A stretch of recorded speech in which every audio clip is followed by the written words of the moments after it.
My name is Bill Forty. I am the Deputy Building Commissioner in the City of Brockton, Massachusetts. I have been a certified building official in Massachusetts for approximately 15 years. I'm an ICC certified building official, which means that my certification is recognized nationally. And I am a former general contractor and residential home builder.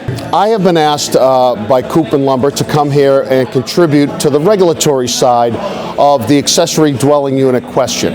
Basically, this is a public service. I don't represent the City of Brockton in this interview, but just know that I am here as a matter of public service to provide basic information about accessory dwelling units, the new laws that have come into effect, and how we as a regulatory body are dealing with some of the issues that are coming up that may not be quite clear. So I am thrilled to be here and provide some basic information to the general public, to the industry, and to the patrons of Koopman's Lumber. So thank you very much for having me.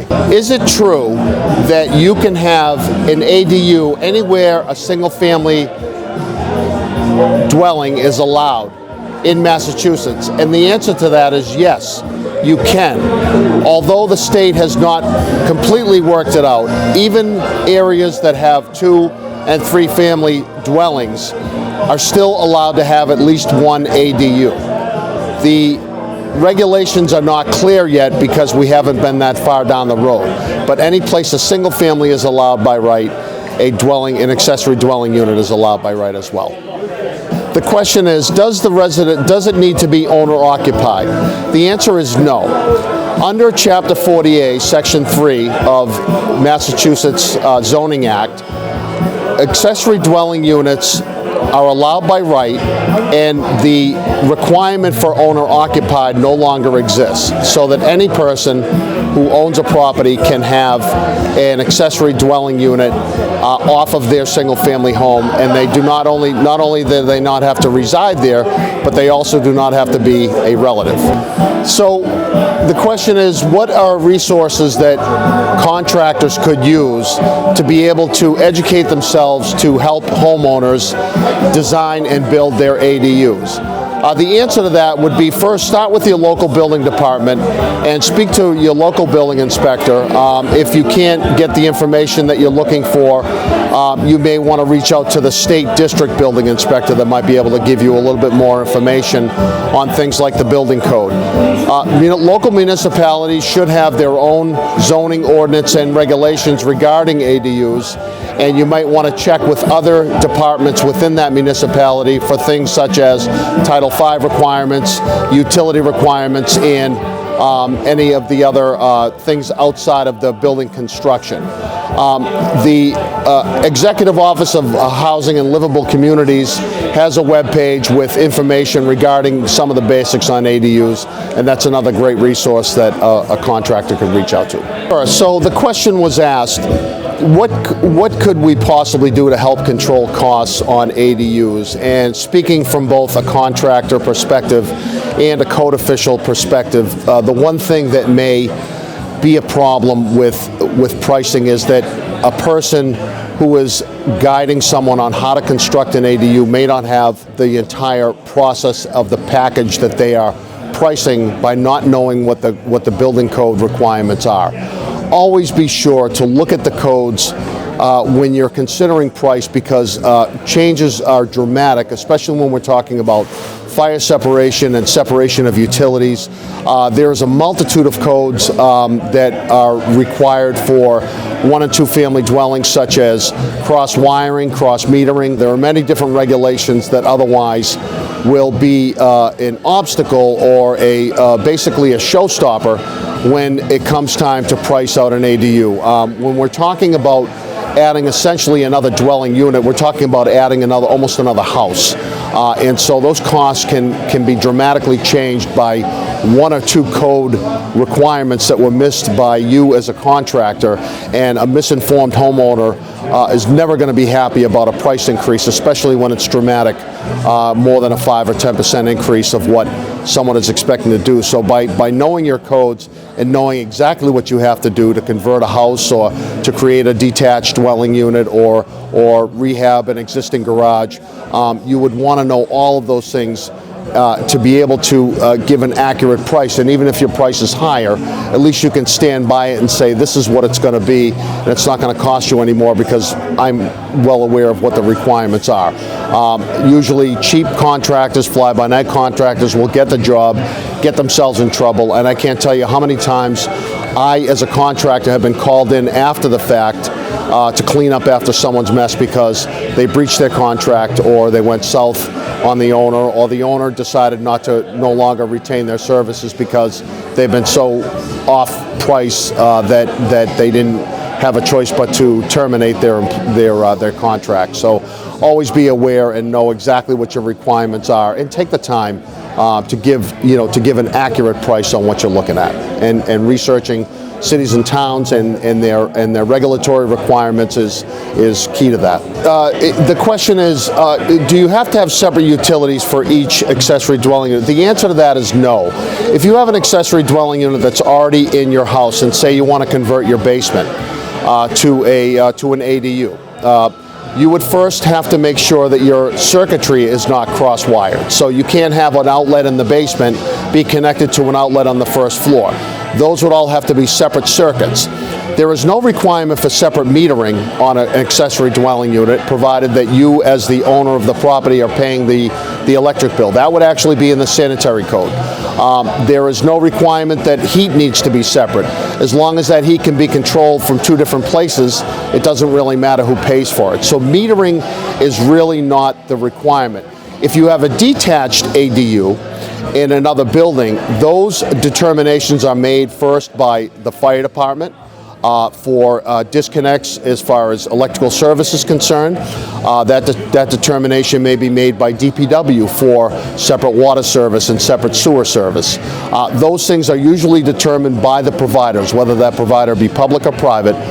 The providers of that will determine the metering of utilities, gas company, electric company, phone company. All of those private providers will make that determination. There will be standardized procedures for as time goes on and these things become more common. So the question is, what are the differences between say an existing in-law apartment versus an ADU by right now? Well, first of all, the covenants that may have controlled an older in-law apartment are now ineffective. So you don't have to be a blood relative. Okay, so if there's a requirement from a zoning board of appeals that you had to register your in-law apartment or your ADU, or it would be called an in-law apartment at the time, or a granny flat or something like that, that covenant can no longer can exist, or does not have to exist, because it has been basically dissolved by the protections under Chapter 48, Section 3 that allow for ADUs by right. So, unless there's a special provision in this ADU that it is greater than 900 square feet, or it exceeds some of the zoning values that it was issued under, those covenants may not be enforced. In addition to that, whereas a special permit or a variance used to be required for an ADU, cities and towns now have to allow that by right, which means that it's a protected zoning use. It is not exempt from dimensional controls such as parking, setbacks, lot coverage, and some of those other things, but it is exempt from, there is no special permit required for the use. There can be a less restrictive zoning ordinance or bylaw that allows for a bigger ADU. In addition to that, there's also provisions that allow for a special permit for more than one accessory dwelling unit on a single lot. So there are several provisions that get complex. And again, the best place to reach out for that resource is the Executive Office of Livable Communities. EOL, there's an abbreviation for it. You'll find it on the webpage. Just punch in ADU Mass and you'll find it. My name is Glenn Travis. I'm the principal at GMT Home Designs. We have an office in the Metro West area, and we predominantly work in what's called the design build model. Yeah, so I was invited by Peter Koopman to moderate for this evening an event called Brews ADUs, and super catchy title. I loved it. So you can't go wrong when you have good food, good music, some brewskis, and a topic that is extremely relevant in Massachusetts. So as of February 2025, the state basically opened up the opportunities for the towns and cities to be able to have these ADUs by right on their properties if they so desire. And so we wanted to kind of talk through, what we're seeing in the state, pros, cons, and everything in between. And it was a fun night being able to moderate that and talk that through. So I think smart planning has everything to do with when a consumer calls, they have an idea in their mind's eye of what their needs are when it comes to added space, conditioned space, whether it be, for an example, someone's parents that want to downsize and need a comfortable place to be able to retire and be with the grandkids. And so we want to just make sure that the design that is presented is harmonious with the existing structure. So if it's a colonial or a Tudor style home or a cape, we want the design of the ADU to really work well with what's there. And so the goal is, and the objective is, let's do a design that looks like that building was always on that property, that the intent is to really make that design blend in tremendously with what is there and make it a smart design as far as that is concerned. So there's a lot of under the hood things that a consumer needs to consider when it comes to an ADU. For example, if you're adding conditioned space, whether it's attached or detached, is the sewer system or the septic system going to be impacted? And the short answer is, of course it is. Do they have enough room in the electrical panel for the added kitchen and bathroom and all the LED lights that they're going to have throughout that 900 square foot ADU? These are things that impact the cost, and we want to make sure that we help our homeowner clients to really properly count the cost to include those when they're budgeting and putting that together. So you can get over 900 square feet by a special permit, and I think that's applicable when, for example, someone needs more space if they have some challenges when it comes to mobility. So if they need a bigger bathroom with a space for a future wheelchair or a wheelchair that they may be in, they need more room for clearance around the bed. These are things that you could certainly do within 900 square feet, sure, but if you can get to 1,000 square feet where that additional 100 square feet helps their situation be that much better, then I think it's well worth the time and the energy to get that special permit to get the 1,000 square feet versus 900. Yeah, I think, and the side of the coin that I live on is in the design realm, and so I want to make sure that the contractors that were here tonight, and a lot of them obviously do because that's why they're here, that they value good design and value good planning. And so when the design team and the build team are working together on behalf of the consumer, it lends itself to a much, much better process and project when all is said and done. And so again, I'm a strong proponent of design build, which again is, hey, let's determine what this ADU is going to look like, but let's manage the costs at the same time. I think most homeowners, when they hear that phrase, are like, yeah, I'm on board with that. I'm excited about having a great design, but also understanding the cost ramifications at the same time. So before you go to build, all those things are ironed out, and I think that's really critical. So we have the advantage of living in part of the country where the zip codes that we live in this area have commanded a really great MLS listing price for your home, and they've really gone up considerably since COVID.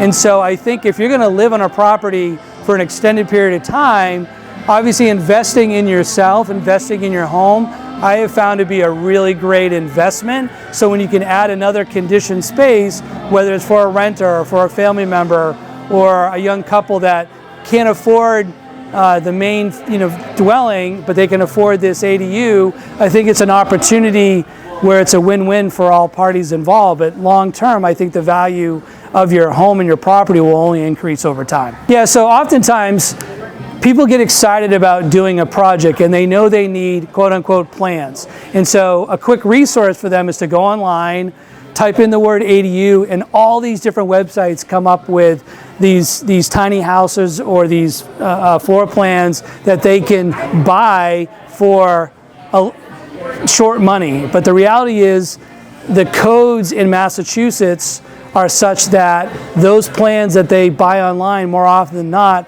are insufficient. They don't have enough information to adequately get a permit. And so that was even talked about tonight from two of the inspectors that, hey, you can give me these plans, but there's not enough information in order to pull a permit. So I think it's important that they come to a design firm like GMT Home Designs, and we really help them navigate what's required for them to not only get a permit, but also to have buildable plans so that they can get accurate pricing from the contractors that they've selected. My name is Eric Sampson. I work at Koopman Lumber. I'm here at the Brews ADUs event tonight so we can talk about accessory dwelling units and their place in the future of housing in Massachusetts. I think that ADUs are a great place for contractors to differentiate themselves because with the timeline that the state is projecting between 8,000 and 10,000 new ADUs in the next 5 years. That's an incredible opportunity for everyone. And if you can become a leader in this field, get knowledgeable and get good at what you're doing, there's an incredible opportunity to take your piece of that 8,000 to 10,000 ADUs that are coming down the pipeline. Sometimes it's easier in a smaller space like an ADU, a 900 square foot environment, or maybe even a smaller environment, to use materials that people wouldn't ordinarily think of on a larger scale of a normal house. Like, for example, just using like a painted plywood. If you've got, if you've only need to cover, maybe 12 feet of wall or 20 feet of wall, substitutions from normal materials like paint and plaster to something easier and more affordable like painted plywood. And that's just one example. And maybe on your floor, for example, instead of, where one of the big cost decisions in an ADU is, do you have a wood floor over a crawl space or a basement, or is it maybe just a slab on grade? If it's a slab, can we do some painted concrete or tinted concrete or acid etched concrete? These are just areas to consider, materials that we usually just go with, hey, the floor is going to be wood. We worry about our finished floor. But instead, we can talk about, any number of different materials that might do the job and have a different price point, but become a centerpiece because they're unusual. So ADUs have their own criteria within the stretch code. Massachusetts has 3 different energy codes in place. And if you're building an ADU, there's a 4th category for you, which comes to your advantage because it's very difficult to get a smaller structure to meet the energy code. So having this relaxed criteria allows you to meet the code more easily. It's well known that Massachusetts has a housing problem. We have a shortage of housing and an affordability issue. The legislators in Massachusetts, their constituents wanted better options for housing and more affordable housing. So they created the Housing Act to make that happen, but that was not done in conjunction with building departments and the enforcement level across the state. So it has created some conflicts between existing zoning and this new relaxed zoning requirements. And it's created some issues between building enforcement on these 2 different types. So maybe it could have been done a little bit differently, but it was also great to see something get done at all. So I guess I'd rather see a little bit of progress than no progress. I think the code officials are going to continue to try to be helpful when people come in and request information or request permits. But it is challenging right now. The extra challenge is that in media right now, the idea is that, hey, Massachusetts passed this law. This law has become, it makes it easier to build an ADU. It makes it easier to get permitted, and they're smaller. So people generally think, hey, it's smaller, so it's going to be, I can do this more quickly and more cost effectively. And that's not always going to be the case. Yes, so as the new ADU law, it's effective for all of Massachusetts, all 352 communities, because this ADU law does not apply to Boston. Boston is working on its own ADU law. So this legislation that affects all of the communities in Massachusetts replaces the individual zoning bylaws that were in most of those communities. We had 180 communities, roughly 180 communities, that had their own allowances for in-law apartments, whether they're called a family suite, an in-law, or any of the different names that they used to go by. The 180 some odd communities that used to have their own zoning bylaws in order to facilitate the addition of ADUs or in-law apartments, family suites, whatever they might have been called prior to them now all falling under this envelope of an ADU. And the challenges are that there are conflicts between this new statewide provision and the old individual community by community provisions. And anytime you have a conflict in zoning, those can only be answered by the Attorney General's office. So all of these questions, if there's not a fast answer in town meeting, then they have to go to the Attorney General's office. The Attorney General gets 90 days to resolve any of these questions, but most of them are taking a lot longer than that because of the sheer number that are in the Attorney General's office at this time, because this rule affected so many towns and communities. So that's what we're seeing right now is just a result of the workload on the AG's office and the complexity of the old individual zoning is now a blanket solution that when the state of Massachusetts passed the Fair Housing Act, they were expecting that this would create between 8,000 and 10,000 ADUs in the next 5 years in Massachusetts. So the potential addition of 8,000 to 10,000 900 square foot buildings is an incredible opportunity for builders, suppliers, architects, anyone in the construction food chain. We haven't seen an opportunity for housing at this scale in our lifetimes. Usually when we talk about large-scale housing, that applies to large builders, and that fact that it's a large builder doing large projects locks everyone else out of the process. But because these are all small projects, unique to a house-by-house situation, there's opportunity for everyone. Yeah, because ADUs are essentially a small house. So all of the complexities that you would have on building any house, you have here, but just at a smaller scale. And the problem is that because we still need walls, floors, ceilings, roofs, but what we're losing when we lose that square footage, we're losing the empty space in the room, which didn't cost very much. The empty space in the middle of a room just has a floor and a ceiling. We still have all the walls and everything else, yes, less of them. The square foot costs are not comparable to the square foot costs that we had on normal, larger housing. And it's compounded by the fact that this is, again, our opportunity to look at different materials that have different costs. And that's why I've seen numbers as low as $93 a square foot when someone's interested in doing something very unusual. Like the $93 per square foot that I saw was a concrete block garage building that they re-roofed, built out the interior. They used very minimalist materials because that was their aesthetic, and they were happy with that result, and were able to do it at $93 a square foot. And I've seen other people take a small structure and want to add an elevated level of detail because it's small, and I've seen costs there at $750 a square foot. So like any house, depending on what you would like it to look like and function like, you have a lot of differentiation potentially between the costs because of the materials and the size. Jason Chalinsky, own a general contracting business, Mason Sky. Also a local building inspector in Millbury, Mass. And I back up in Sutton, Auburn, and Northbridge. And was some of the informational services tonight as far as code review, contractor review, things like that. So some of the code requirements for ADUs are If they're attached to an existing home, they need fire separation. If they're detached, depending where they are on the property, they also might need fire separation from a side yard.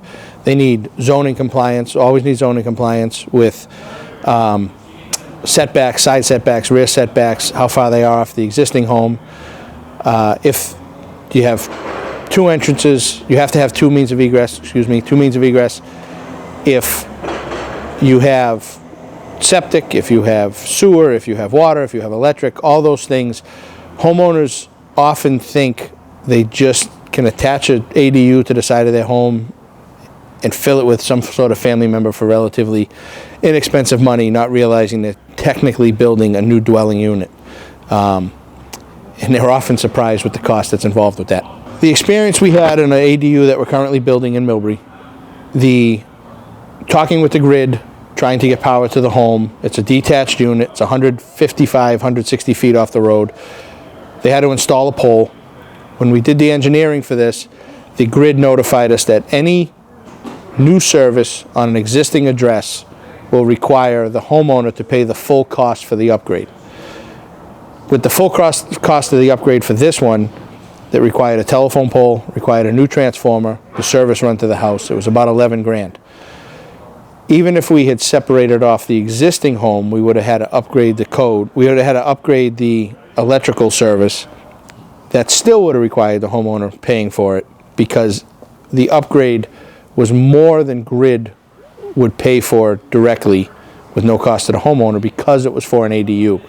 So utilities are turning into an unknown with homeowners of what they're actually going to cost, because water, sewer, you might have water, private water service where they want their own service. Sewer is mostly municipal, but they may want a connection or some sort of tie or anything along their permit done.